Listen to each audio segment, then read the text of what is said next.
Okay, so I'm recording this video hoping that someone might see it and have advice for me or can point me in the right direction or something, because I'm actually at the end. I'm at my breaking point right now. So 2.5 years ago, I left a situation where I didn't feel safe, and that's putting it mildly. Yeah, it wasn't a one-off moment. It was a decision that came with a lot of fear, uncertainty, and risk.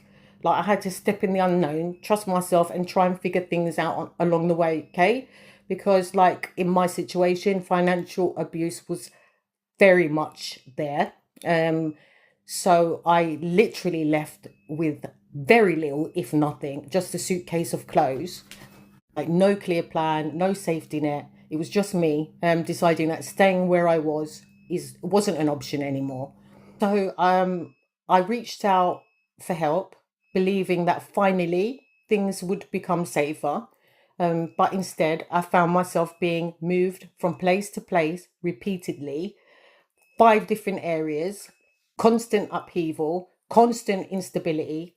And just 2.5 months ago, I was placed in temporary accommodation. And you wouldn't believe what what situation they've put me in. I wouldn't even imagine that there's places like this exist. I left an abusive situation believing I'm escaping danger, only to end up like feeling more unsafe and more in danger.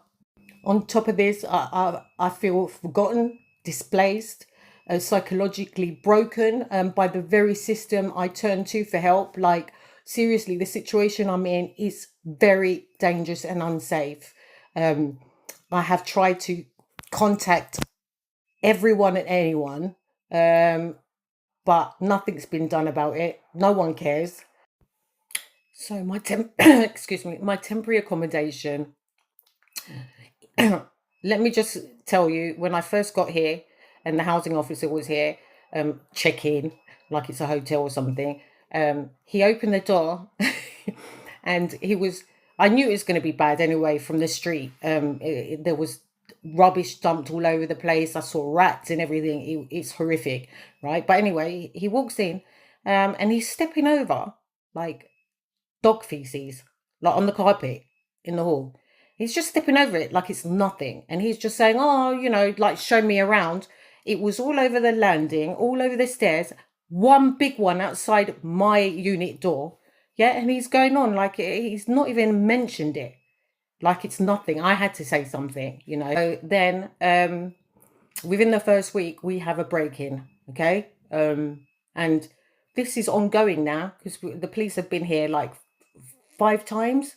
And the last time I had to put my wardrobe up against my door, just so that I can feel a bit at peace. And there was 4 guys in the house. They wouldn't get out, and they stayed in the landing, and they had a party all for themselves, doing like smoking crack and doing whatever else they were doing. We called the police. The police didn't come.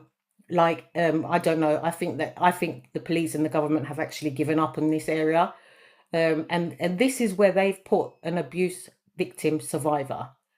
I'm fearing for my life. I have PTSD. There's banging on the doors. There's um people taking drugs, like in broad daylight, in front of kids, in front of everyone, like it's nothing. People selling drugs. I've never witnessed it. This is probably the worst area I've ever witnessed in England, London, by far. And I've seen some bad areas. You know what I mean? So I'm not sure if I should name the area. I should. Fuck it. So what? It's Southall, right? It is absolutely disgusting. There's rats everywhere. There's people just dump their rubbish everywhere. There's shit everywhere. Human feces. There's people. There's drug dealers and junkies outside my house and outside the shops 24/7. And I've complained. I've asked for help, and no one's helping me.